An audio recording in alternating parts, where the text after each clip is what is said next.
আমরা ছাদের উপরে ঘর হইতেছে, ঘর হচ্ছে। এখানে আছে দেখেন হিরোদা জামাই,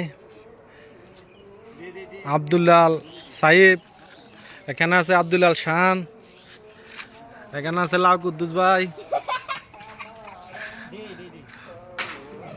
আরো জোরে তোমার কাছে বালতিটা টান দিতা, বিল্লাল বালতিটা টান দিলে তো চলে।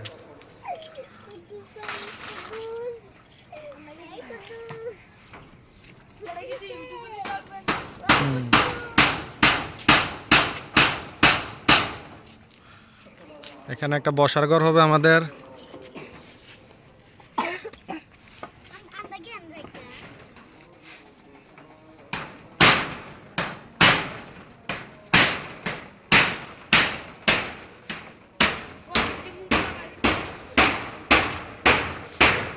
আমাদের ছাদ বাগান।